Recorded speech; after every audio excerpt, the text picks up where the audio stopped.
അസ്സലാമു അലൈക്കും വറഹ്മത്തുള്ളാഹി. ബിസ്മില്ലാഹി അൽഹംദുലില്ലാഹി അല്ലാഹുമ്മ സ്വല്ലി അലാ അഊദു ബില്ലാഹി മിനശ് ശൈത്വാനിർ റജീം. ബിസ്മില്ലാഹിർ റഹ്മാനിർ റഹീം. വൈദാ സഅലക ഇബാദി അന്നി ഫഇന്നി ഖരീബ് ഉജീബു ദഅവത്തദ് ദാഇ ഇദാ ദഅാൻ. ഇത് നമ്മൾ സാധാരണ എപ്പോഴും കേൾക്കുന്ന ഒരു ആയത്താണ്. എൻ്റെ അടിയന്മാർ എന്നെപ്പറ്റി നിന്നോട് ചോദിച്ചാൽ നിശ്ചയമായും ഞാൻ സമീപസ്ഥനാകുന്നു എന്ന് പറയുക. എന്നെ വിളിച്ച് പ്രാർത്ഥിച്ചാൽ ഞാൻ വിളിക്കുന്നവൻ്റെ വിളിക്ക് ഉത്തരം നൽകുന്നതാണ്. നമുക്കൊക്കെ ഒരുപാട് അനുഭവങ്ങൾ, നമ്മളൊക്കെ നിരന്തരം പഠിച്ചവനോട് പ്രാർത്ഥിച്ചുകൊണ്ടിരിക്കുകയാണ്. പാലക്കാട് ജില്ലയിലെ നമ്മളെ ഓർഫൻ കെയറിലെ ഒരു കുടുംബത്തിനെ കണ്ടു മടങ്ങുകയാണ്. മണ്ണാർക്കാടിൻ്റെ അപ്പുറം ഒരു സ്ഥലത്തു നിന്ന് മടങ്ങാൻ നേരത്ത് ആയിഷു ഒരു കാര്യം പറഞ്ഞു ഓർമ്മ വന്നു. അവിടെ നമ്മൾ ഓർഫൻ കെയറിലൊരു സഹോദരി ഒരു ക്വാർട്ടേഴ്സിൽ ഉണ്ട്. അവരെ കാല് മുറിഞ്ഞിട്ടുണ്ട്. കഴിഞ്ഞ മാസം അതിന് ദിവസമൊക്കെ അവർക്ക് പൈസ അയച്ചു കൊടുക്കുകയാണ്. ഇപ്പോഴത്തെ അവരെ നിജസ്ഥിതി ഒന്ന് പഠിച്ചാൽ പക്ഷേ ആ വൈക്ക് പോവുകയാണെങ്കിൽ ആ സഹോദരനെ കണ്ടാളുണ്ടെന്ന് പറഞ്ഞു. അപ്പം ഞങ്ങൾ നിൽക്കുന്ന സ്ഥലത്തു നിന്ന് വീണ്ടും 20 കിലോമീറ്റർ ഉണ്ട്. അപ്പോൾ വീട്ടിൽ ഞങ്ങൾ എത്തി. വീട് എന്ന് പറയുമ്പോൾ ഒരു വീടൊന്നുമില്ല, ഒരു ക്വാർട്ടേഴ്സാണ്. മുമ്പ് ഞാനവിടെ പോയിട്ടുണ്ടായിരുന്നു.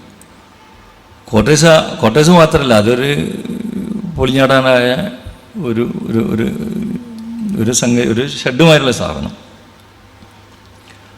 ഏതായാലും അവിടെ കണ്ട് അവർക്ക് നടക്കണമെന്ന് പോയി. കാലിൻ്റെ മുട്ട് ഒരു സർജറിയൊക്കെ ചെയ്ത് ഒരു പ്രയാസമൊക്കെ കണ്ടു. ഇവിടുന്ന് മാസത്തിൽ നമ്മൾ കൊടുക്കുന്ന പൈസ അയച്ചു കൊടുത്തിട്ടുണ്ടെങ്കിലും പ്രയാസമല്ലെന്ന് വിചാരിച്ചിട്ട് ഒരു സഹോദരൻ തന്ന സക്കാത്തിൻ്റെ പൈസ കയ്യിലുണ്ടായിരുന്നു, വണ്ടിയിലുണ്ടായിരുന്നു. അതെടുത്ത് കൊടുത്തു. ഞങ്ങളിങ്ങനെ ഈ രോഗം വരുന്നതൊക്കെ പഠിച്ചവൻ്റെ പരീക്ഷനാണ്. ഭർത്താവ് മരിച്ചു.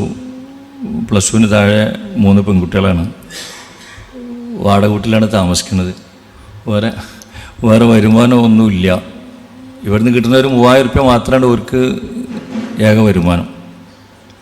പ്രായമായ ഉമ്മയുണ്ട് അവിടെ. അപ്പോൾ കുറേ സമാധാനിപ്പിച്ച് ഞങ്ങൾ തിരിച്ചു പോന്നു. വഴിമധ്യയിൽ ചെയ്താൽ പിടിച്ചാൽ പറഞ്ഞു എന്തോ ഒരു പ്രയാസം അവരുടെ മുഖത്ത് വല്ലാതെ കാണുന്നുണ്ട്. അവരൊന്നും പറയണില്ല. അവരിങ്ങനെ നോക്കി നിൽക്കുന്നുണ്ട്. നമ്മൾ പോരുമ്പോൾ വണ്ടി തിരിക്കുമ്പോഴൊക്കെ എന്താ അറിയില്ലല്ലോ. അങ്ങനെ വണ്ടി സൈഡാക്കിയിട്ട് അവരെ വിളിച്ച്. അപ്പോൾ സഹോദരി നിങ്ങൾ വന്ന് ഞങ്ങൾക്ക് വളരെ സന്തോഷമായി. നിങ്ങൾ വിളിക്കുന്നതിൻ്റെ കുറച്ച് നേരം മുമ്പ് ഉമ്മ പറഞ്ഞതിന് ഇന്ന് രാത്രി വെക്കാനും ഇവിടെ അരിയൊന്നുമില്ല. എൻ്റെ 3 കുട്ടികൾ സ്കൂളിട്ട് വരുമ്പോൾ അവർക്ക് കൊടുക്കാനും ഇവിടെ ഒന്നുമില്ല. ഇന്നുമ്മ പറഞ്ഞ അമ്മയോട് പറഞ്ഞ ഉമ്മ ഒരു വഴി പഠിച്ചുണ്ടാക്കി തരും. ഇപ്പം അല്ലാത്ത 3 കുട്ടികൾ നമ്മളല്ല, എന്തൊരു വഴി പഠിച്ചുണ്ടാക്കി തരും എന്ന് ഉമ്മാനോട് ഞാൻ പറഞ്ഞിനി. അത് കാരണം കുറച്ച് കഴിഞ്ഞപ്പോൾ നിങ്ങളിവിടെ വന്നു. നിങ്ങൾ പൈസയും തന്നു. ഞങ്ങൾ ആ നെട്ടൽ ഞങ്ങൾ പഠിച്ചവനോടൊരു കാര്യം പറഞ്ഞപ്പോൾ പഠിച്ചവൻ ഞങ്ങൾക്ക് ഒരു തുറവുണ്ടാക്കി തന്നു. അല്ല തന്നെ വഴി ആലോചിച്ചിട്ട് ഞങ്ങൾക്കൊന്നും നിങ്ങളോടൊന്നും ഈ കാര്യങ്ങളൊന്നും പറയാൻ കഴിഞ്ഞില്ല. സത്യത്തിൽ ആ സഹോദരി ഞങ്ങൾ ചെന്ന് കുറേ നേരം സംസാരിച്ചിട്ടും ഞങ്ങൾ രണ്ടാളും അവിടെ ഇരുന്ന് ഒരുപാട് നേരം സംസാരിച്ചപ്പോഴൊന്നും ഇവിടെ നിന്ന് രാത്രി വെക്കാനായില്ല എന്ന് ഉമ്മ പറഞ്ഞിട്ടുണ്ട്. ഇവിടെ കുട്ടികൾ സ്കൂളിൽ വരുമ്പോൾ ഒന്നും കൊടുക്കാനില്ല എന്നൊന്നും ആ സഹോദരി ഞങ്ങളോട് പറഞ്ഞിട്ടേ ഇല്ല എന്നുള്ളതാണ്. പൈസനെ പറ്റി ഒരു പൈസ ഒക്കെ കയ്യിലുണ്ടോ എന്ന് ചോദിച്ചപ്പം പൈസ ഈ മാസത്തെ ആയുഷ് അയച്ചു തന്നിരുന്നു എന്ന് മാത്രമേ പറഞ്ഞത്. അത് കഴിഞ്ഞെന്നോ ഇനി അവിടെ അരി ജില്ലാനും വാങ്ങാൻ പൈസ ഇല്ല എന്നൊന്നും ഒരു പറഞ്ഞിട്ടില്ല. എന്നാലും പഠിച്ചവൻ്റെ ഒരു വേണ്ട അള്ളാൻ്റെ അരില്ല എന്നുള്ള ഒരു വേദന കാണുന്ന പഠിച്ചവന് നമ്മളെ കയ്യിലുള്ളൊരു പൈസ എടുത്തു കൊടുത്ത് തിരിച്ചു വന്നപ്പോൾ അതിൻ്റെ ഒരു സന്തോഷം പോലും പറയാൻ അവർക്ക് കഴിയാതെ ഒരു ഈ പറഞ്ഞാൽ നിയന്ത്രണം വിട്ട് കരഞ്ഞു പോരും. അങ്ങനെ ആ ഒരു രീതിയിലാണ് ഒരു വാതിക്കൽ ഞങ്ങൾ പോകുമ്പം ഒരു നോക്കിക്കണത്. സത്യത്തിൽ 1 മണി അരി പെരയിലില്ല ഇന്ന് രാത്രി വെക്കാനെന്ന് പറയുമ്പോൾ ഒരു 5 ആൾ അവിടെ 5 ആളുണ്ട് അവിടെ. 3 കുട്ടികളും ഈ സഹോദരിയും ഉമ്മയും. അതൊരു വഴി ഉണ്ടാക്കി തരും ഉമ്മ എന്ന് പറഞ്ഞ് കുറച്ച് കഴിഞ്ഞപ്പോൾ ഞങ്ങൾ നിൽക്കുന്നിടത്ത് 20 കിലോമീറ്റർ അപ്പുറത്താണ്. കരിമ്പ എന്ന സ്ഥലത്താണ് ഞങ്ങളുള്ളത്. അവിടുന്ന് 21 കിലോമീറ്റർ പോകണം ഇവരെ ഈ കോട്ടേജിലെത്താൻ. സത്യത്തിലെ ഈ അള്ളാഹുവിൻ്റെ ഒരു ഇടപെടലുകൾ അള്ളാഹുവിൽ ബരേൽപ്പിച്ച് പഠിച്ചവനൊരു വഴി ഉണ്ടാക്കി തരും എന്ന് വിചാരിച്ച് മനസ്സിലൊരുക്കി പഠിച്ചവനല്ല വലിയവൻ അതൊരു വഴി ഉണ്ടാക്കി തരും എന്ന് പറഞ്ഞ് മുന്നിൽ വന്ന് ചാടിയ ഞങ്ങൾ രണ്ടാളോട് പോലും ഒരു 10 കിലോ അരി വേണ്ടിയിരുന്നു അല്ലെങ്കിൽ ഇന്നൊക്കെ ഇവിടെ ഒന്നുമില്ല എന്ന് ആ സഹോദരന്മാരെ നമ്മോട് പറഞ്ഞിട്ടില്ല എന്നുള്ളതാണ്. അപ്പോൾ പഠിച്ചവനിൽ ബരയേൽപ്പിക്കണം, അള്ളാഹുവിൽ ബരയേൽപ്പിക്കുന്ന ആളുകൾക്ക് അള്ളാഹു ഒരു തുറവുണ്ടാക്കും. പക്ഷേ ഖുർആനിൽ നമുക്കൊക്കെ പരിചയമുള്ള ഒരായത്ത് വമയത്തക്കില്ല യജുവല്ലഹു മഖ്റജ വയർസുഖു മിൻ ഹൈസു ലാ യഹ്തസിബ്. അള്ളാഹുവെ വല്ലവനും സൂക്ഷിക്കുന്ന പക്ഷം അള്ളാഹു അവനൊരു പോംവഴി ഉണ്ടാക്കി കൊടുക്കുകയും അവന് കണക്കാക്കാത്ത വിധത്തിൽ അവന് ഉപജീവനം നൽകുകയും ചെയ്യുന്നതുമാണ്. സത്യത്തിൽ ഉപജീവനം കൊടുക്കുന്ന പറഞ്ഞത്, ഇപ്പോൾ തിന്നാൻ കൊടുക്കുന്നതാണല്ലോ ഇപ്പോൾ ഈ പറയണേ. സത്യത്തിൽ ഒന്ന് ഇറങ്ങി പുറപ്പെട്ടിട്ട് എവിടെയെങ്കിലും ഒരു പണിക്ക് പോകാനും കൂടി ആ സഹോദരിക്ക് വയ്ക്കുക.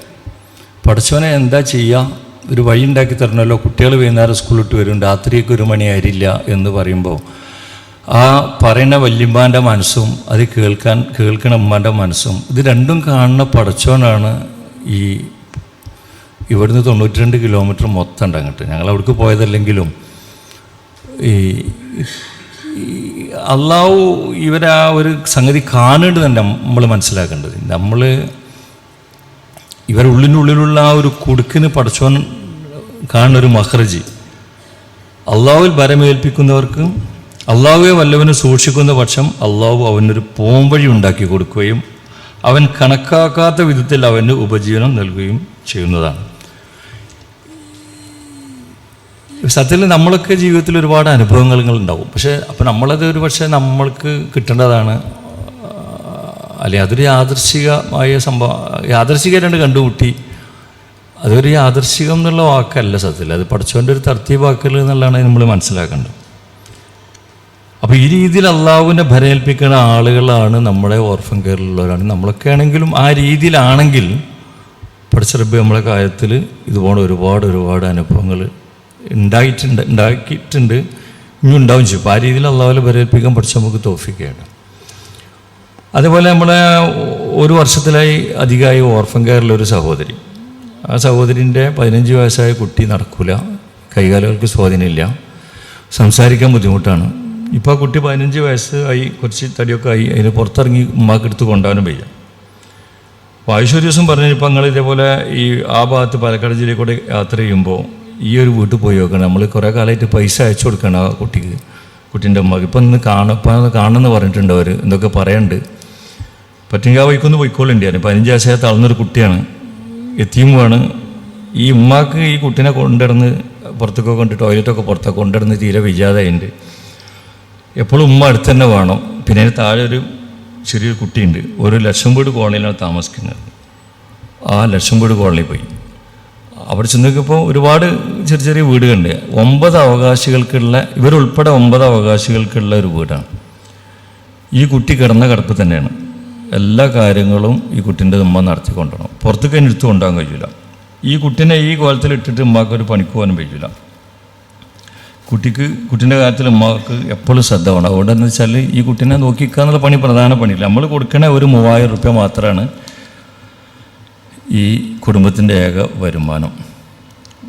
അപ്പോൾ ഞങ്ങളവിടെ ചെന്നപ്പോൾ ഒരുപാട് ആളുകളുണ്ട്. അപ്പോൾ സംസാരമധ്യേ എല്ലാവരും കൂടി താത്താരൊക്കെ നാത്തുമാരൊക്കെ എല്ലാവരും വന്ന്, അടുത്ത വീട്ടിലുള്ളവരും എല്ലാവരും കൂടെ വന്ന്, എല്ലാവരും വന്നിട്ട് ഞങ്ങളോട് ഇങ്ങനെ സംസാരിച്ച്. അപ്പോൾ ഒരു പറഞ്ഞതെന്ന് വെച്ചാൽ, പഞ്ചായത്തിൽ നിന്ന് ഒരു 4 ലക്ഷം രൂപ പാസ്സായിട്ടുണ്ട്, സ്ഥലം ഇല്ല, വീടിനാണ് പാസ്സായത്. അപ്പോൾ സ്ഥലമില്ലാതെ എങ്ങനെ പാസ്സായെന്ന് വെച്ചപ്പോൾ ഇത് വേണം. 2 ഈ കുട്ടി പൂർണ്ണമായിട്ടും കിടപ്പിലായ കുട്ടിയാണ്. അങ്ങനെ പല രീതിയിലും ആൾക്കാർ ഇടപെട്ടിട്ടാണ് നമുക്കിത് കിട്ടുന്നത്. അപ്പോൾ 4 സെൻറ്റ് സ്ഥലം എവിടെയെങ്കിലും കിട്ടണം, അതിന് ഈ പൈസ കിട്ടൂല. ഇനി സ്ഥലം കിട്ടിയാൽ തന്നെ തറ ഉണ്ടാക്കിയിട്ട് കാണിച്ചു കൊടുക്കണോ, അതിന് പൈസ ഇല്ല. ഞങ്ങൾ ആകെ ബുദ്ധിമുട്ടിലാണ്. അപ്പം ഞാൻ ചോദിച്ചു, അപ്പോൾ ഞങ്ങളുടെ ആളിങ്ങനെ സംസാരിച്ച് കൂടുതൽ പറഞ്ഞു, എവിടെയാണെങ്കിൽ സ്ഥലം എവിടെയും കണ്ടു വെച്ചിട്ടില്ല. ഏതായാലും പ്രാർത്ഥിക്ക്, പഠിച്ചവനൊരു തുറവുണ്ടാക്കി തരും. നമ്മൾ പെട്ടെന്നൊന്നും ആണെന്ന് വരാൻ പറ്റാത്തതല്ലേ, 4 സെൻറ്റ് സ്ഥലമൊക്കെ കിട്ടി. ഈ നാട്ടിലെ അവസ്ഥ നമുക്ക് അറിയില്ലല്ലോ. ഞങ്ങളിങ്ങനെ ഇറങ്ങി നടക്കാൻ തുടങ്ങും. അപ്പോൾ ഞങ്ങളെ കൂടെ കുറേ സഹോദരിമാർ, ഒരു 5 ഇവരെ കുടുംബത്തിൽപ്പെട്ട സഹോദരിമാരും ഞങ്ങളെ പിന്നാലെ അങ്ങോട്ട് പോരാൻ തുടങ്ങി വണ്ടീൻ്റെ അടുത്തേക്ക്. അപ്പോൾ ഓരോ വീട്ടിൽ ആ ലക്ഷംവീട് കോളനിയിൽ ഞങ്ങൾ ചെന്നപ്പോൾ ഉണ്ടാകുന്ന ഒരു സംതൃപ്തി ആയിക്കാർ ഒരു പോകും. അപ്പോൾ കൂട്ടത്തിൽ അതിൽ നല്ലോണം സംസാരിക്കേണ്ട ഒരു നാത്തൂനുണ്ട്. അപ്പോൾ അവരോട് ചോദിച്ച്, അല്ല ഇവിടെ ലക്ഷംവീട് ഏതെങ്കിലും വിൽക്കാണ്ടോ എന്ന് ചോദിച്ചാൽ, എന്താ ചോദിച്ചാൽ, ലക്ഷംവീട് കിട്ടായിരുന്നെങ്കിൽ നിങ്ങളൊക്കെ ഉണ്ടല്ലോ അടുത്ത്. ഈ കുട്ടികളെ കഴിഞ്ഞപ്പോൾ ഒരു വീടും സ്ഥലം കിട്ടിയാൽ പോലും ഏതെങ്കിലും സ്ഥലത്ത് കൊണ്ടുപോയിടാൻ പറ്റില്ലല്ലോ, ഈ ലക്ഷംവീട്ടിലായിരിക്കും കിട്ടായിരിക്കും, അതേക്കാ നന്നാവാറ്. അപ്പോൾ ആ സഹോദരി പറഞ്ഞു, ഇവിടെ ഒരു ചേച്ചിൻ്റെ വീട് വിൽക്കാണ്ട്, നമുക്കാണെങ്കിലൊക്കെ കുറച്ച് അവർക്ക് വേറെ വീടിൻ്റെ പണി നടക്കുന്നുണ്ട്. അപ്പം ഞാൻ നിങ്ങളൊന്ന് പോയി മുന്നിൽ നടന്നോളി, നടന്നിട്ട് ആ വീടിൻ്റെ ഇത് ഇവിടെ നിന്നോളുണ്ട്, ഞാനവിടെ വരുമ്പോൾ നിങ്ങളതൊന്ന് ചൂണ്ടിക്കാട്ടി തന്നാൽ മതി. അപ്പോൾ വീട് കണ്ടപ്പോൾ തിരക്കില്ലാന്ന് തോന്നി. അപ്പോൾ ഞാൻ അതിനോട് വെച്ച് ഞങ്ങൾ ഇറങ്ങി വന്നാൽ കാണാൻ പറ്റുമെന്ന്. അപ്പോൾ വണ്ടി പുറത്ത് ഇരുത്തി ഞാനും സീലോട്ട് സാഹിബും കൂടെ ചെന്ന് നോക്കും. നല്ല വൃത്തിയുള്ള ഒരു ഓടിട്ട വീട്. അപ്പോൾ ഒരു ചേച്ചിയും ചേട്ടനും അടക്കമുണ്ട്. അപ്പോൾ ഈ ഏട്ടനോട് ഞങ്ങൾ സ്വയം പരിചയപ്പെടുത്തി, ഞങ്ങളിങ്ങനെ എൻ്റെ സ്ഥലത്തുള്ള ആൾക്കാരാണ് ഇവരെ, അപ്പോൾ നിങ്ങളറിയാം ഇവരറിയാം നിങ്ങളെ കിട്ടുന്നൊക്കെ രീതിയിൽ പറഞ്ഞു. അപ്പോൾ നിങ്ങൾ വീട് കൊടുക്കേണ്ടതല്ല, ആ വീട് കൊടുക്കാൻ ഞങ്ങൾക്ക് വേറെ വീട് പണി ഇറക്കേണ്ടതാണ്. അപ്പോൾ ഞങ്ങൾ ഉള്ളിൽ നിന്ന് കയറി കാണിട്ട് വെച്ച്. ഉള്ളിൽ നിന്ന് കയറി കണ്ടപ്പോൾ മുകളിൽ കമ്പിയും പട്ടൊക്കെ ഇട്ട് നല്ല വൃത്തിയുള്ള വീടാണ് ഓടിട്ടാണെങ്കിലും. അപ്പോൾ ആ വീടിൻ്റെ നേരെ ബാക്കിൽ താമസിക്കുന്ന ഈ സഹോദരൻ്റെ ഒരു ആങ്ങളാണ്. എൻ്റെ മുന്നിൽ റോഡിൻ്റെ അപ്പുറത്ത് താമസിക്കുന്ന വേറൊരു ആങ്ങളൊക്കെ ചെറിയ ചെറിയ കൂടിയിലേക്ക് ഇടുക. അപ്പോൾ ഞങ്ങൾ ചോദിച്ചാൽ എത്ര റുപ്യകൾ ഇത് തരുമെന്ന് പറയും. പിന്നെ 6 ലക്ഷം റുപ്യാണ് ഞങ്ങൾ ഇതിന് പറയണത്. ഈ കുട്ടിക്ക് കൊടുക്കുകയാണെങ്കിൽ 5 ലക്ഷം റുപ്യക്ക് തരുമെന്ന് പറയും. അപ്പോൾ ഞങ്ങളിങ്ങനെ ഒന്ന് തർക്കിച്ച് നോക്കി. നിങ്ങളൊന്ന് അപ്പില്ലാത്ത കുട്ടികളെ നിങ്ങളുടെ വളർന്നതാണ്, നിങ്ങൾ എന്തിനു തരുമെന്ന് വെച്ചു. അപ്പോൾ ഒരു 4.25 ലക്ഷം റുപ്യ കിട്ടിയാലാണ് തരാറ്. ഞാനപ്പോൾ എൻ്റെ സീതാലി സാഹിബിൻ്റെ അടുത്ത് കുറച്ച് പൈസ കൊടുത്ത് നിങ്ങളാണ് കൊടുത്തുവിട്ട് അഡ്വാൻസ് വിഷമം ചൊല്ലിയിട്ട് ഇറങ്ങി. അപ്പോൾ ഓലെല്ലാവരും ഇങ്ങനെ അറിയപ്പെടുങ്ങൾ പിന്നെ ഈ ചേച്ചി എല്ലാവരും കൂടെ അന്നുകൊണ്ട് വിസ്മില്ല കൊടുക്കുക ഈ സംഗതി 4.25 ലക്ഷം എന്നാൽ പൈസ വേണ്ടി ചോദിച്ചു. കുട്ടീൻ്റെ SSLC പരീക്ഷ കഴിഞ്ഞാൽ മാറും. അതിന് മുന്നേ ആദ്യം 2 ലക്ഷം റുപ്യ തരണം, എന്നിട്ട് ഞങ്ങൾ വീട് പണി നടത്തണം. പരീക്ഷ കഴിഞ്ഞാൽ പിറ്റേന്ന് ഞങ്ങൾ മാറും എന്ന് പറഞ്ഞു. ശരി ഇൻഷാ അല്ലാഹ് നാളെ ഒരു വഴി ഉണ്ടാവും. നിങ്ങൾ പിന്നെ ഇപ്പോൾ കൊടുക്കാൻ അഡ്വാൻസ് സർവീസൊക്കെ കൈ പിടിച്ച് കൊടുത്തു. നിങ്ങൾ ദ്വാരക്ക് പഠിച്ചൊന്നൊരു വഴി ഉണ്ടാക്കി തരും. അതൊരു വഴി ഉണ്ടാക്കി നിങ്ങൾ ബേജാറാണ്ട് അല്ലാണ്ട് ഒരു ഇടപെടൽ ഉണ്ടാവും പറഞ്ഞു. ഓൽക്കും നെറ്റി. സത്യത്തിൽ ഞങ്ങളവിടെ പോയത് ഇന്നെ ആയിഷു വഴിക്ക് പോകുമ്പോൾ പറഞ്ഞയച്ചതൊന്നും യഥാർത്ഥത്തിൽ ഒരു വീട് കച്ചവടമാക്കാനും ഈ വീട് ഒന്നുമല്ല. അവിടെ ഒരു കുട്ടി 15 വയസ്സായ കുട്ടി തളർന്നിറക്കുന്നുണ്ട്. നമ്മൾ ഓർഫൻ കെയർ ഉള്ളതാണ്. അവർക്ക് എന്തൊക്കെ പെരൻ്റെ കാര്യമൊക്കെ സംസാരിക്കാണ്ട്, സ്ഥലം പഞ്ചായത്ത് കിട്ടുന്ന പൈസ കിട്ടുന്ന പറ്റി എന്തൊക്കെ പറയുന്നുണ്ട്. അതിനെപ്പറ്റിയൊക്കെ പനോട് നേരിട്ട് കാണാനാണ്. അവർക്ക് ഇങ്ങോട്ട് വരാൻ കഴിയില്ല എന്നപ്പോഴാണ് ഇവിടെ പറഞ്ഞപ്പോൾ ഞാൻ അവിടെ പോയി. സത്യത്തിൽ ഇവിടെ നടന്ന പടച്ചവൻ്റെ ഒരു ആസൂത്രണങ്ങളാണ്. ഏകദേശം ഒരു 65 കിലോമീറ്ററൊക്കെ ഉണ്ടാവും ഇവിടുന്ന് അങ്ങോട്ട്. അതുപോലെ വഴിയിൽ നമ്മളൊരാളോട് സംസാരിച്ചപ്പോൾ അയാൾ അപ്പോഴെന്ന് ശരി കുറച്ച് പൈസ തരാം, വൈദ്യോളം പൈസ തരാം. വേറെ 1-2 ആൾ പറഞ്ഞു താത്ത ഒരു 50, വേറെ താത്ത 50 കിട്ടുന്നു. വേറെ അങ്ങനെ വെക്കുമ്പോഴാണ് ഒരു ദിവസം ഒരാൾ ഇങ്ങനെ വന്നാണ്ട് ഒരു സഞ്ചി വന്നിട്ട് ഞാൻ പോട്ടെ തന്നെ. ഇത് ഞാൻ എണ്ണീട്ടില്ല കേട്ടോ. ഇത് എനിക്കെൻ്റെ പരലോകത്ത് കവർക്കൊരു മെച്ചം കിട്ടണം. അതിന് ഞങ്ങളെ ഏൽപ്പിക്കുകയാണ്. ഞാൻ എണ്ണിട്ടില്ല, ഞാൻ ഓർഡർ ആക്കിയിട്ടുള്ളൂ. എന്നോട് സംഖ്യ പറയും ചെയ്യരുത് എന്ന് പറഞ്ഞിട്ട് ഉപ്പര് പോയി. ഞാൻ വന്നിട്ട് ഷാഹിദിൻ്റെ അടുത്ത് കൊടുത്താണ്ട് ഒന്ന് ഉണ്ടായിരുന്നു. എണ്ണി പിടിച്ചിട്ട് 32,500 റുപ്യ ഉണ്ട്. ഇങ്ങനെ അള്ളാഹുവിൻ്റെ മാർഗത്തിൽ പണം ചെലവഴിക്കേണ്ട ഒരുപാട് മനുഷ്യന്മാർ നമ്മുടെ മുന്നിലുണ്ട്. ഇങ്ങനെ ഉള്ളു കുടുങ്ങി പടച്ചോനെ എന്ന് വിളിക്കണ ഒരുപാട് ആളുകൾ നമ്മളെ മുന്നിലുണ്ട്. അപ്പം നമ്മളെ ബാധ്യത വളരെ കൂടുതലാണ്. സത്യത്തിൽ ഈ 4 ലക്ഷം റുപ്യ കിട്ടിയാൽ ഇപ്പോൾ സ്ഥലം കിട്ടിയില്ലെങ്കിൽ 4 ലക്ഷം റുപ്യ പോകും. പക്ഷെ 4 ലക്ഷം റുപ്യ കൊണ്ട് നമ്മൾ ഒരു 4 സെൻറ്റ് സ്ഥലം വാങ്ങി കൊടുത്താൽ പോലും ഇത്ര സുരക്ഷിതമായൊരു സ്ഥലം ഒരിക്കൽ കിട്ടാണ്ടാവില്ല. കാരണം നേരെ ബാക്കിലത്തിൻ്റെ അടുക്കളയിൽ ഞാൻ പോയി നോക്കിയപ്പോൾ മറ്റേ ക്വാർട്ടേഴ്സിൻ്റെ അടുക്കള സ്വന്തം ആങ്ങളി നാത്തൂനാണ്. ഈ വണ്ടി നിർത്തുന്ന നേരെ പുറത്തുള്ളത് ഒരു ആങ്ങളി നാത്തൂൻ. ഒരു 9 അംഗങ്ങളാണുള്ളത്. ഓരിലെ നല്ലൊരു ശതമാനം ആ ചുറ്റുപാടിലല്ലേ. സത്യത്തിൽ ഒരു വേറെ എവിടെയെങ്കിലും 4 സെൻറ്റ് കിട്ടുകയാണെങ്കിൽ ഈ സൗകര്യം ഒന്നും അവർക്ക് കിട്ടില്ല. ഇവിടെ നല്ല കുടുംബങ്ങളുണ്ട്, നല്ല അയൽപ്പക്കങ്ങൾ. ആ ചേച്ചിയും ചേട്ടനൊക്കെ എന്തോ ഒരു സ്വഭാവം. ആ കുട്ടി എന്ന് പറയുമ്പോൾ ഒരു ഞങ്ങളെ കുട്ടിയാണെന്ന് ആ ചേച്ചിയൊക്കെ ഞങ്ങളെ കുട്ടീനെ പോലത്തെ കുട്ടിയാണ്. അതുകൊണ്ടാണ് ഒറ്റയടിക്ക് പിന്നെ 25,000 റുപ്യ കുറച്ച് ഓൾക്ക് ഞങ്ങൾക്ക് ചെയ്തു കൊടുക്കാമല്ലോ എന്ന്. എന്തൊരു സാഹോദര്യമാണ് അവിടെ കണ്ടത്. അങ്ങനെ അപ്പോൾ സത്യത്തിൽ നല്ലൊരു അയൽവാസികൾ ഇവിടെ ഉണ്ട്, നല്ല കുടുംബങ്ങൾ അവിടെ ഉണ്ട്. നാട്ടിലെ ജനങ്ങൾക്കും ഇപ്പം ഇല്ലാത്തൊരു കുട്ടിയാണ് ഇവരെ സഹായിക്കണം എന്തെങ്കിലും തോന്നൽ ആ നാട്ടിലുണ്ടാവും. വേറെ നാട്ടിൽ പറിച്ച് നട്ട ഒന്നും ഉണ്ടാവില്ല. പഠിച്ച റബ്ബ് ഇതിന് ചെയ്യുന്ന ഒരു പ്ലാനിങ് ഇതൊന്നും സത്യത്തിൽ നമ്മളൊന്നും ബുദ്ധിക്ക് ഇതൊന്നും ആലോചിച്ചാൽ മനസ്സിലാവില്ല. അപ്പം ഇത്തരം പ്രയാസപ്പെടുന്ന ആളുകൾ പടച്ചവനോട് നിരന്തരം ദോർക്കുമ്പോഴാണ് ഈ പടച്ചവൻ്റെ ഇടപെടുന്ന രീതികളുണ്ടാകുക പടച്ചവന്. അപ്പോൾ സത്യത്തിൽ ഇതിലൊക്കെ നമുക്കുണ്ടാകുന്ന പാഠങ്ങൾ എന്താണെന്ന് ചോദിച്ചാൽ, ഏതേത് കാര്യങ്ങൾക്കും പടച്ചവനെ വരയേൽപ്പിക്കുക, അള്ളാഹുവിൽ വരയേൽപ്പിച്ചിട്ട് നമ്മൾ പരിശ്രമിക്കുകയും ചെയ്താൽ നമ്മളറിയാത്ത രീതി. ഇപ്പോൾ സത്യത്തിൽ ആ സഹോദരി ഒരിക്കലും വിചാരിച്ചിട്ടില്ല, ഞങ്ങളും വിചാരിച്ചിട്ടില്ല. ഞങ്ങൾ ആ സ്റ്റെപ്പ് ഇറങ്ങി പോരുമ്പോൾ ആ സെക്കൻഡുകൾ കൊണ്ടാണ് അവിടെ ഇങ്ങനെ ഒരു ക്വാർട്ടേഴ്സ് ഒഴിവുണ്ടെന്നും അത് ഇത്ര വിലക്ക് കിട്ടുന്നൊന്നും ആ ആരും ഞങ്ങളോട് പറഞ്ഞിട്ടില്ല. നമ്മൾ അങ്ങോട്ട് ചോദിച്ചാണ് ഈ കോളനിയിൽ ഒരു ലക്ഷം കൂടി ആരെയും വിൽക്കാണ്ടാവുമോ എന്ന്. ഇത് സത്യത്തിൽ ഓരോ മനസ്സിൻ്റെ ഉള്ളിലുള്ളൊരു വേദന പടച്ച റബ്ബ് കാണുന്നൊരു രീതിയാണ്. അപ്പോൾ ഈ പടച്ച റബ്ബ് നമ്മളോടൊപ്പം ഉണ്ട്. അപ്പോൾ നമ്മൾ ഏതേത് കാര്യങ്ങളും, നമ്മളെ കാര്യമാണെങ്കിലും ബിസ്മിൻ്റെ കാര്യമാണെങ്കിലും ഒക്കെ നമ്മളത് ഏറ്റെടുത്ത് മുന്നോട്ട് പോകുമ്പോൾ അത് നമ്മളൊപ്പം ഉണ്ടാവും. ഏത് പ്രതികൂല സാഹചര്യത്തിൽ നമ്മൾ എവിടെയെങ്കിലും ഒറ്റപ്പെട്ട് പോയാലും, അല്ലെങ്കിൽ നമ്മൾ വേറെ ഏതെങ്കിലും ഒരു പ്രതിസന്ധിയിൽ നമ്മൾ അകപ്പെട്ട് ഇനി എന്ത് എന്ന് ചോദിക്കുമ്പോഴൊക്കെ അവിടെ അല്ലല്ലാത്ത വേറെ ഒരു സൃഷ്ടിജാലങ്ങളെ പറ്റി ചിന്തിക്കേണ്ട പ്രശ്നങ്ങളും അവിടെ ഇല്ല.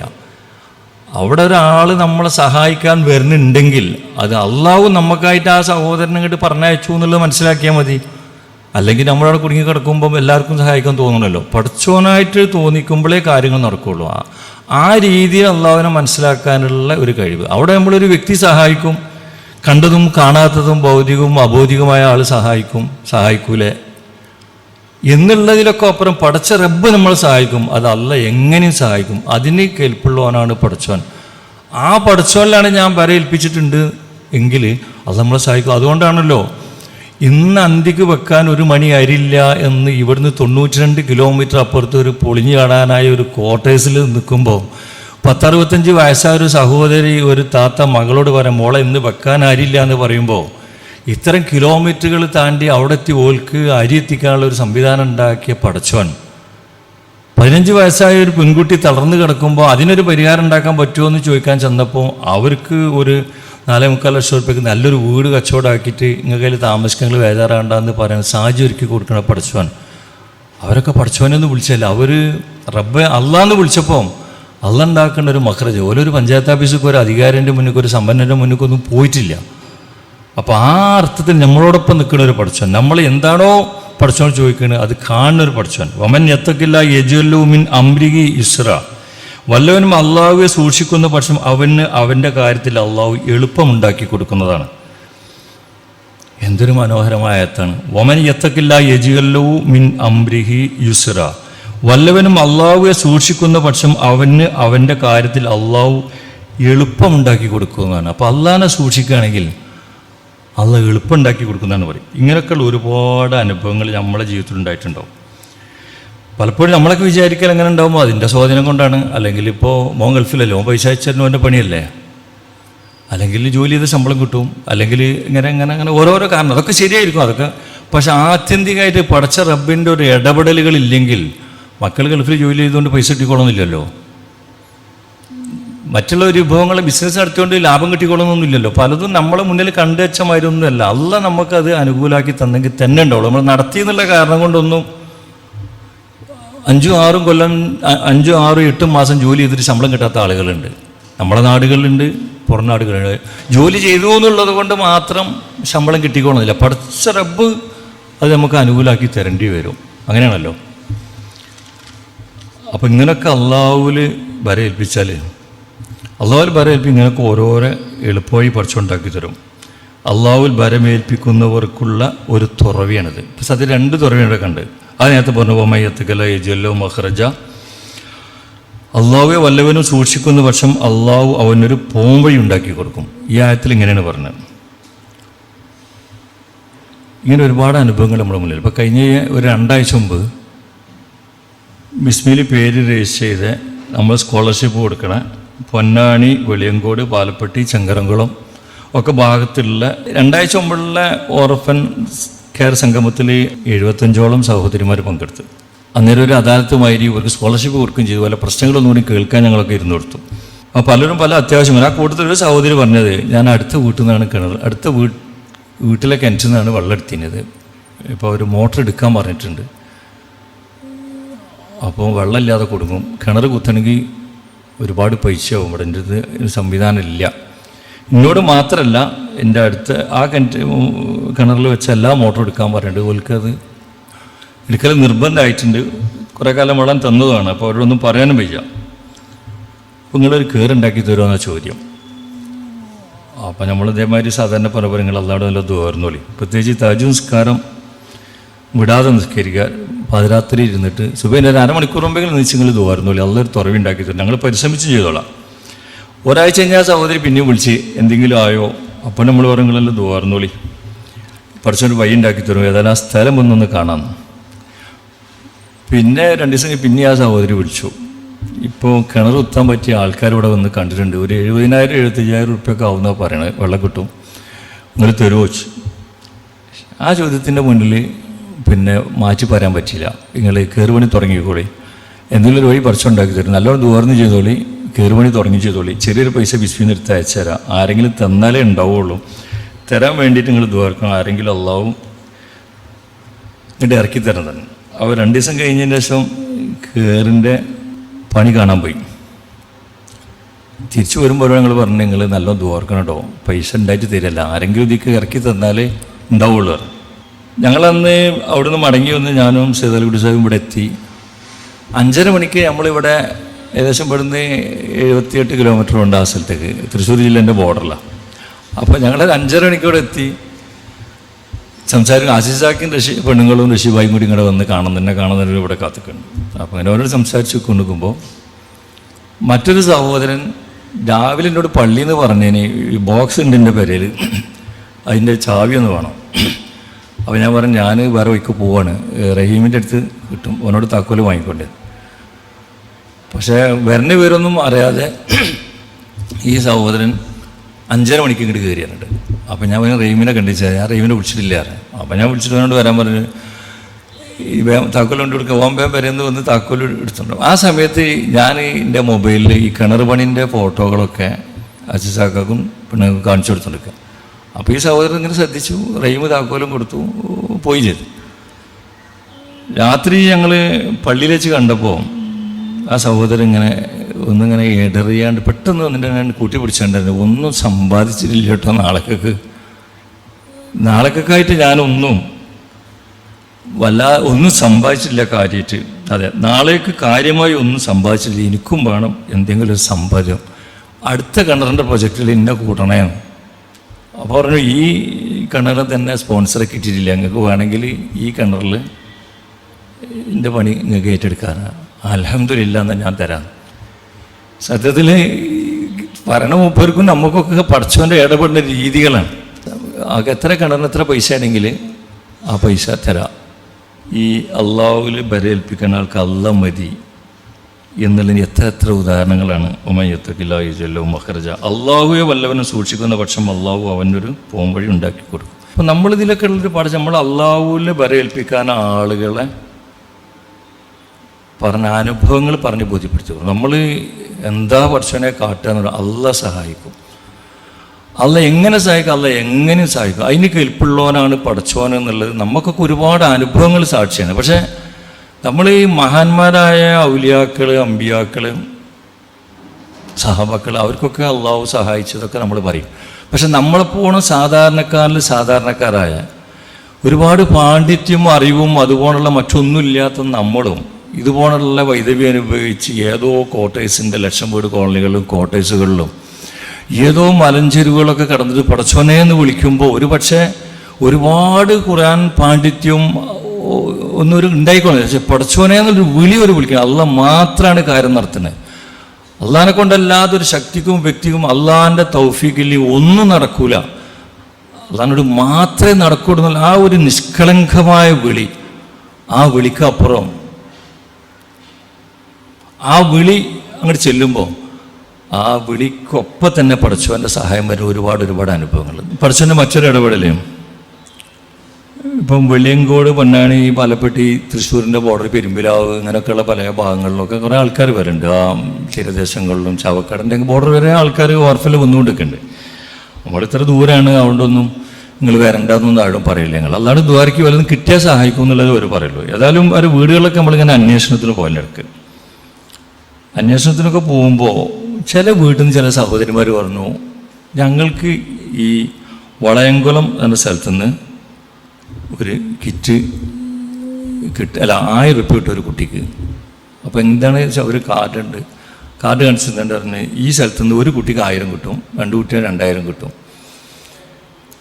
അപ്പോൾ ആരാ നടത്തുന്നു വെച്ചാൽ ഇതിലുണ്ട് തരാം. അപ്പോൾ ഞാനത് മൊബൈലിൽ ഫോട്ടോ എടുത്ത് വെച്ച് ഇവിടെ വിളിക്കണേ തറൊന്നും ഇല്ല, നിങ്ങൾ വിളിച്ചോളി, നിങ്ങളൊക്കെ മാരുള്ള ആളുകൾ തന്നെയാണ് ഓല് പറഞ്ഞു. അപ്പോൾ ശരിയാണ്, അങ്ങനെ ഓരോന്ന് വിളിച്ചു. അപ്പോൾ അതിൽ ആ നമ്പറാണെന്ന് ഫോട്ടോ എടുത്ത് വെക്കുമ്പോൾ മനസ്സിലുണ്ട് ആഗ്രഹം വെച്ചാൽ ഇവരൊന്ന് കാണണം, ആ ഭാഗങ്ങളിൽ നിന്ന് ഇവിടെ വരുന്ന ആളുകളുണ്ടെങ്കിൽ ഓൽക്ക് എന്തെങ്കിലുമൊക്കെ ഓരെ കൊണ്ട് തന്നെ ചെയ്യിപ്പിക്കാൻ പറ്റുമെന്ന് ചോദിക്കണം എന്നുള്ളതാണ്.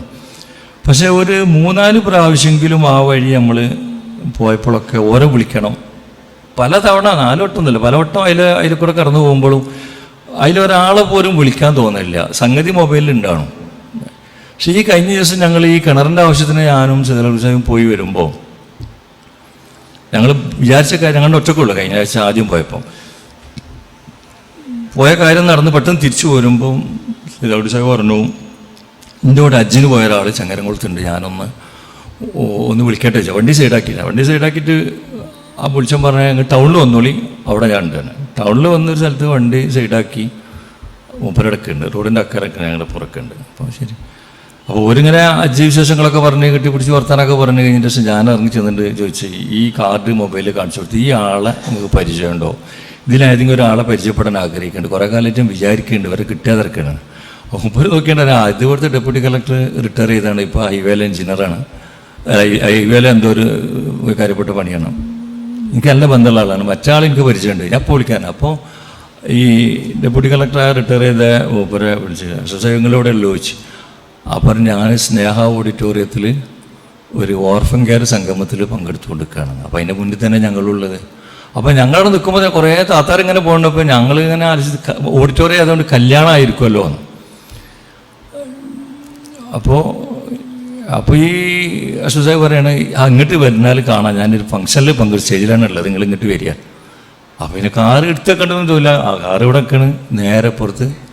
അവിടെ ചെന്ന് നോക്കുമ്പോൾ 400-ലധികം വരുന്ന സഹോദരിമാരും കുറേ മക്കളും കുറേ ആളുകളും ഇവിടുന്ന് ഒരുപാട് കിലോമീറ്റർ അപ്പുറത്ത്. ഒരു തുടങ്ങുന്നതിന് മുന്നേ ഞങ്ങളെ ഇന്നേയും സേലക്കുടി സാഹിബിനെയും ആ ആചാര്യം കൂടിയും കൂട്ടി സ്റ്റേജിൽ കയറ്റി സ്വാഗതമൊക്കെ പറഞ്ഞു. സ്വാഗതം പറഞ്ഞ കൂട്ടത്തിൽ ഇന്നത്തെ ക്യാമ്പിൽ ആദ്യമായിട്ട് സംസാരിക്കുന്നത് ബിസ്മി ബഷറാക്കാണ്, സ്വാഗതം ചെയ്യാണ് തന്നെ.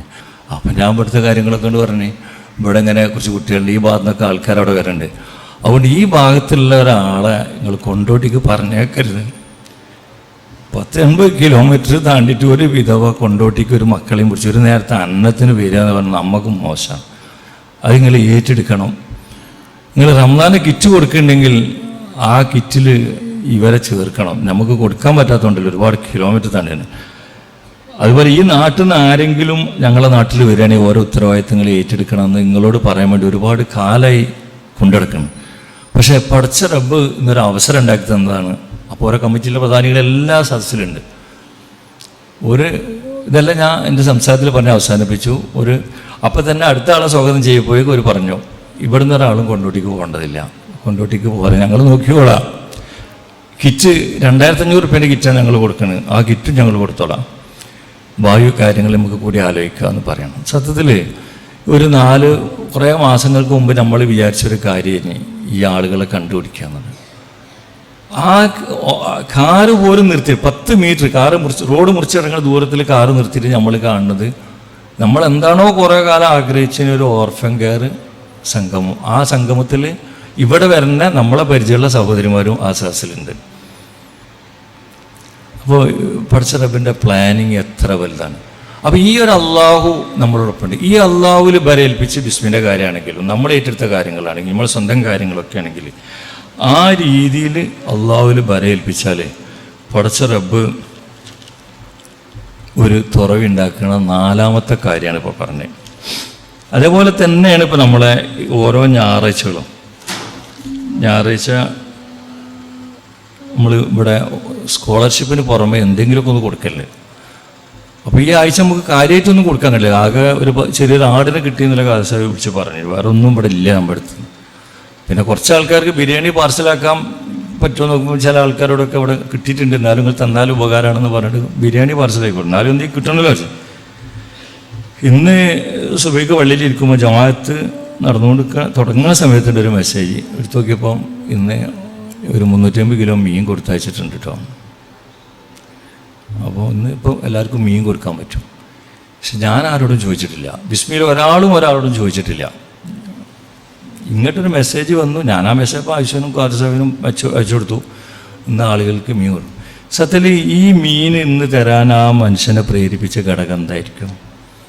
അള്ളാഹു തആല അയാളുടെ ഹൃദയത്തിൽ തോന്നിയല്ല, ആ സഹോദരൻ്റെ ഹൃദയത്തിൽ അള്ളാഹ് തോന്നിപ്പിക്കുകയാണ്. അത് തോന്നാണ്ടായ കാരണം എന്താണ്? ഇവിടെ വരുന്ന ഓരോ സഹോദരിമാരും ഓരോ ഞായറാഴ്ചകളും ഇവിടെ വന്നു പോകുമ്പോൾ എന്തെങ്കിലും മീനോ ഇറച്ചിയോ പച്ചക്കറിയോ കിറ്റോ എന്തെങ്കിലുമൊക്കെ ഉണ്ടാവും.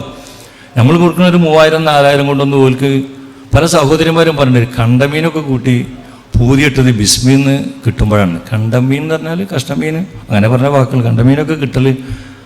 അപ്പോൾ അവരെ മനസ്സിലൊരു തേട്ടണം, പഠിച്ചവനെ ബിസ്മിയിൽ കിട്ടിയെങ്കിൽ കണ്ടമീൻ ഞങ്ങൾക്ക് കിട്ടുമല്ലോ. ഇപ്പോൾ കഴിഞ്ഞ ആഴ്ച കുഞ്ഞുമോൻ്റെ സംസാരത്തിൽ പറഞ്ഞു, ഇറച്ചിൻ്റെ മണം അടുത്ത വീട്ടിൽ നിന്ന് ഇറച്ചി വേവിക്കുമ്പോൾ അതിൻ്റെ സ്മെല്ല് കേൾക്കുമ്പോൾ ഇറച്ചിക്ക് പൂതിയാവണമെന്ന് ഒരു കുട്ടി പറയുമ്പോൾ ആ ഇറച്ചിക്ക് പൂതിയാകണ മണം, ആ മണം കേൾക്കുമ്പോൾ മനസ്സിലുണ്ടാകുന്ന ഒരു വേദന, ആ കുട്ടീൻ്റെ വേദന കാണി ഉള്ളു പൊട്ടുന്ന ഒരു ഉമ്മാൻ്റെ ഹൃദയത്തിൻ്റെ വേദന. ഇത് കാണുന്ന പടച്ചോനാണ് ഏതെങ്കിലുമൊക്കെ ഒരു മനുഷ്യന്മാരെ ഹൃദയത്തിൽ അവിടെ ഒരു ആടിനെ കൊടുത്താളി, പൂത്തിനെ കൊടുത്താളി, അവിടെ പച്ചക്കറി കൊടുത്താളി, അവിടെ നല്ല കഷ്ണമീൻ കൊടുത്താളി എന്നൊക്കെ ഇങ്ങോട്ട് തോന്നിപ്പിക്കുന്നത് ആരെ? പടച്ചോൻ ചെയ്തുകൊണ്ടിരിക്കുകയാണ്. പക്ഷെ എന്താ കാരണം? ഇവരെ ഹൃദയത്തിൻ്റെ വേദന പടച്ചോനെ, ഓരോ ഹൃദയത്തിൽ ഒരു വിളി പോകുന്നുണ്ട്, പടച്ചോനെ ഒരു കഷ്ണമീൻ കിട്ടിയാൽ കുട്ടിയൊക്കെ കൊടുക്കായിരുന്നല്ലോ. അപ്പുറത്തെ വീട്ടിൽ ഇറച്ചി വേവിക്കണ സ്മെല്ല് വരുമ്പോൾ കുട്ടികളെ മൂക്കൊക്കെ കയറും, ഉമ്മാൻ്റെ മൂക്കൊക്കെ കയറുമല്ലോ മണം. ഉമ്മാക്ക് പിടിച്ചിരിക്കാൻ പറ്റുന്നത്, പക്ഷെ കുട്ടിയൊക്കെ അത് പറ്റില്ലല്ലോ. അപ്പം ഇത്തരം പ്രയാസം പ്രതിസന്ധിയിലുള്ള ആളുകളാണ് നമ്മളെ മുന്നിൽ വന്നുകൊണ്ടിരിക്കുന്നത്. ഇപ്പം ഇബ്നു അബ്ബാസ് റളിയല്ലാഹു അൻഹു ഉദ്ധരിക്കപ്പെടുന്ന ഒരു ഹദീസ്, ഞാൻ നബിയുടെ പിന്നിൽ നടക്കുകയായിരുന്നു. അപ്പോൾ അദ്ദേഹം പറഞ്ഞു, കുട്ടി ഞാൻ നിനക്ക് ഏതാനും വചനങ്ങൾ പഠിപ്പിച്ചു തരാം. ഇബ്നു അബ്ബാസ് റളിയല്ലാഹു പറയണത്, ഞാൻ വിധങ്ങളെ കൂടെ നടക്കുമ്പോൾ നബി പറയണത്, ഞാൻ കുട്ടികൾക്ക് ഏതാനും വചനങ്ങൾ പഠിപ്പിച്ചു തരാം. നീ അള്ളാഹുവെ സൂക്ഷിക്കുക എങ്കിൽ അവൻ നിന്നെയും സൂക്ഷിക്കും. നീ അള്ളാഹുവെ സൂക്ഷിക്കുക എങ്കിൽ നിനക്ക് അവനെ നിന്റെ മുമ്പിൽ തന്നെ കണ്ടെത്താം. നീ വല്ലതും ചോദിക്കുകയാണെങ്കിൽ അള്ളാഹുവോട് ചോദിക്കുക. നീ സഹായം തേടുകയാണെങ്കിൽ അള്ളാഹുവോട് സഹായം തേടുക. നീ അറിയുക, നിനക്ക് ഉപകാരപ്രദമായ വല്ല കാര്യവും ചെയ്യാൻ വേണ്ടി സമൂഹം മുഴുവൻ ഒത്തുചേർന്ന് ശ്രമിച്ചാലും നീ അറിയുക, നിനക്ക് ഉപകാരപ്രദമായ വല്ല കാര്യവും ചെയ്യാൻ വേണ്ടി സമൂഹം മുഴുവൻ ഒത്തുചേർന്ന് ശ്രമിച്ചാലും അള്ളാഹു നിനക്ക് വിധിച്ചതല്ലാത്ത യാതൊരു ഉപകാരവും ചെയ്യാൻ അവർക്ക് കഴിയില്ല. നിനക്ക് ഉപദ്രവകരമായ വല്ല കാര്യവും ചെയ്യാൻ വേണ്ടി അവരെല്ലാം ഒരുമിച്ച് ശ്രമിച്ചാലും അള്ളാഹു നിനക്ക് വിധിച്ചതല്ലാത്ത യാതൊരു ഉപദ്രവവും ചെയ്യാൻ അവർക്ക് കഴിയില്ല. അങ്ങനെ നീണ്ടുപോകുന്നൊരു ഹദീസാണ്. എത്ര ആത്മധൈര്യം കിട്ടുന്ന ഹദീസാണ്. നമ്മൾ അള്ളാഹുവിൽ വരയേൽപ്പിച്ചാൽ അള്ളാഹ് നമ്മളെ സഹായിക്കും. വല്ലതും ചോദിച്ചാൽ അള്ളാഹ് നമുക്കൊരു തുറവുണ്ടാക്കി തരും. പിന്നെ നമ്മൾ എന്തിനാണ് പേടിക്കണത്? പക്ഷെ ഈ ഒരു വിശ്വാസം നമ്മുടെ ഇവിടെ വന്ന് ക്ലാസ് കേട്ട് പോകുന്ന 1300-ലധികം വരുന്ന സഹോദരിമാർക്ക് നമ്മൾ പഠിപ്പിച്ചു കൊടുത്തതാണ്. നിങ്ങൾ ബിസ്മിൻ്റെ നേരെ നോക്കിക്കോളി, ഇവിടെ രജിസ്റ്റർ ചെയ്തോളി, ഞങ്ങൾ നോക്കിക്കോളാം എന്ന് ഒരിക്കലും നമ്മൾ പറയാറില്ല. നിങ്ങളിവിടെ പേര് രജിസ്റ്റർ ചെയ്തോളി, നിങ്ങൾ പഠിച്ചോണ്ട് പ്രാർത്ഥിച്ചോളി. അള്ളാഹു വല്ലതും ഇവിടെ ഇറക്കി തന്നാൽ അത് കൃത്യമായി ഇൻഷാ അല്ലാഹ് നിങ്ങൾ വീട്ടിലെത്തിക്കും. ഞങ്ങളൊരു പോസ്റ്റ്മാൻ്റെ പണിക്കാരൻ മാത്രമാണ്, അല്ലാതെ ഞങ്ങൾ നിങ്ങളെ ഇറക്കിയും കൊള്ളരുത്. ഈ കാണുന്ന കെട്ടിടും ഇവിടെ കാണുന്ന ഞങ്ങളൊക്കെ ചില ആളുകളൊക്കെ കണ്ടിട്ട് നിങ്ങൾ ഒന്നും ഞങ്ങൾ ബരേൽപ്പിക്കും, നിങ്ങൾ അള്ളാഹുവിൽ ബരേൽപ്പിച്ചോളി, അള്ളാഹോട് പ്രാർത്ഥിച്ചോളി. അള്ളാഹുമായിട്ട് അടുപ്പിക്കുന്ന കാര്യങ്ങൾ ആണ് നമ്മൾ പഠിപ്പിച്ചോളി. ആ അള്ളാഹുവിനെ അവർ അടുക്കുമ്പോൾ അള്ളാഹു ഓരോ കാര്യത്തിൽ ഇടപെടുന്ന കാര്യങ്ങൾ, നമ്മുടെ പ്രവർത്തനങ്ങൾ അള്ളാഹു എളുപ്പമാക്കി തന്നെ രീതികൾ, ഒരുപാട് മനുഷ്യന്മാർക്ക് മനസ്സമാധാനം ഉണ്ടാക്കാൻ പറ്റിയ വഴികൾ. അപ്പോൾ ഇത്തരം ഹദീസുകളൊക്കെ, ഇത്തരം ആയത്തുകളൊക്കെ നമ്മൾ സ്വയം പഠിക്കുകയും നമ്മൾ മറ്റുള്ളവർക്ക് പഠിപ്പിച്ചു കൊടുക്കുകയും നമുക്ക് മനസ്സമാധാനം ഉണ്ടാവും. അതോടൊപ്പം ഈ ആളുകൾക്കും മനസ്സമാധാനം, പഠിച്ചവൻ്റെ ഇടപെടൽ നമുക്ക് അനുകൂലമായിട്ട് മാറും. ഇത് എത്ര സാധാരണക്കാരായിരുന്നാലും അള്ളാഹുവിൻ്റെ ഇടപെടലുണ്ടാവും. ഇപ്പോൾ ഒരുപാട് അറിവും വലിയ പാണ്ഡിത്യമൊന്നും ഇല്ലെങ്കിലും അള്ളാഹു വിചാരിച്ചാലേ കാര്യങ്ങളെല്ലാം നടക്കൂ എന്നുള്ള കാര്യം, ഈ പ്രപഞ്ചം മുഴുവൻ സൃഷ്ടിച്ച് പരിപാലിക്കുന്ന പടച്ച റബ്ബിന് എൻ്റെ ഒരു കാര്യം പൂർത്തീകരിച്ച് തരാൻ സെക്കൻഡുകളും ആവശ്യമില്ല എന്നുള്ളൊരു തിരിച്ചറിവുണ്ടായാൽ മതി. ഒരുപാട് പാണ്ഡിത്യം അറിവും ഒരുപാട് കാര്യങ്ങളൊന്നും നമുക്കറിയില്ലെങ്കിൽ ഈ ലോകം മുഴുവൻ പരിപാലിക്കുന്ന റബ്ബിന് എൻ്റെ കാര്യം പൂർത്തീകരിക്കാൻ, ഈ പ്രപഞ്ചം മുഴുവൻ സൃഷ്ടിച്ച് പരിപാലിക്കുന്ന പടച്ച റബ്ബുണ്ട്. ഈ പടച്ച റബ്ബിന് ഞാൻ അനുഭവിക്കണ അല്ലെങ്കിൽ ഞങ്ങൾ അനുഭവിക്കണ ഈ പ്രയാസത്തിനൊരു തുറവുണ്ടാക്കി തരണം. അതിന് അള്ളാഹ്ക്ക് സെക്കൻഡുകൾ വേണ്ട എന്നുള്ളൊരു വിശ്വാസം മാത്രം ഉണ്ടായിട്ട് ആ വിശ്വാസം കൈമുതലാക്കി പടച്ച റബ്ബിനോട് പ്രാർത്ഥിച്ചാൽ അള്ളാഹു ഉണ്ടാക്കുന്ന ഒരു തുറവികളാണ്. എല്ലാം പടച്ചവനിൽ വരേൽപ്പിച്ച് കഴിവിൻ്റെ പരമാവധി പരിശ്രമിച്ച് മുന്നോട്ട് പോകാൻ പഠിച്ച നമുക്ക് തൗഫീഖ് ചെയ്യട്ടെ. പഠിച്ചവനെ ഈ ഏറ്റെടുത്ത ഉത്തരവാദിത്തം കൃത്യമായി പോകാൻ പഠിച്ച തൗഫീഖ് ചെയ്യട്ടെ. നമ്മളെ സഹായിച്ചുകൊണ്ടിരിക്കുന്ന നാട്ടിലും പുറത്തൊക്കെ ഒരുപാട് ആളുകളുണ്ട്. പഠിച്ച റബ്ബ് അവർക്ക് ദുനിയാവിൽ സമാധാനം, സ്വർഗത്തിൽ ഉന്നത പദവിയും കൊടുത്ത് അനുഗ്രഹിക്കുമാറാട്ടെ.